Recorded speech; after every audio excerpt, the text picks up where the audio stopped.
चेतनाताईंची comment वाचली आणि मनामध्ये विचारांचं चक्र सुरू झालं. किती सहज आणि महत्त्वाचा प्रश्न विचारलाय त्यांनी. वयाच्या 53 किंवा 55 नंतर स्त्रियांच्या आरोग्याची काळजी आणि मोबाईलपासून अलिप्त कसं राहायचं, हे दोन्ही विषय वरकरणी वेगळे वाटले तरी एकमेकांशी खूप जवळून जोडलेले आहेत असं मला वाटतं. खरं तर 50शी ओलांडली की आपण एका वेगळ्या टप्प्यावर येऊन पोहोचतो. काही गोष्टी स्वीकारायला थोडा वेळ लागतो. मनाला अजूनही वाटत असतं की आपण 25शीत आहोत, तीच उमेद, तोच उत्साह. पण शरीर मात्र जाणीव करून द्यायला लागतं की थोडा बदल झालाय. आपण शरीराशी लढायला जातो. आपल्याला वाटतं आजसुद्धा मी 10 तासांचं काम, स्वयंपाक आणि बाहेरच्या जबाबदाऱ्या पूर्वीसारख्याच पेलू शकते. पण जेव्हा शरीर साथ देत नाही तेव्हा चिडचिड होते. स्त्रियांच्या बाबतीत हे वय म्हणजे एक मोठं स्थित्यंतर असतं. मासिक पाळी थांबण्याचा हा काळ असतो.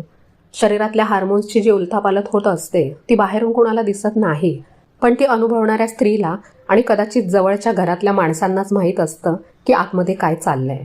कधी अचानक खूप गरम होतं, कधी विनाकारण रडू येतं, तर कधी अंगात अगदी त्राण नसल्यासारखं वाटतं. ह्या वयात आरोग्याची काळजी घेणं म्हणजे नेमकं काय? तर मला वाटतं की सगळ्यात आधी स्वतःच्या शरीराचा आदर करायला शिकणं. इतकी वर्ष अगदी लहानपणापासून ह्या शरीराने आपल्याला किती साथ दिली आहे. संसाराचा गाडा ओढताना, मुलांचं करताना, नोकरी व्यवसाय करताना आपण ह्या शरीराचा वापर करून घेतला, पण त्याची निगा राखली का? आता 55 नंतर हे शरीर परतावा मागतं, थोडा आराम मागतं. आणि ही आपली जबाबदारी आहे. जबाबदारी फक्त मुलांची किंवा घराचीच असते असं नाही. स्वतःला ठणठणीत ठेवणं ही सुद्धा कुटुंबाप्रती आपली जबाबदारीच आहे.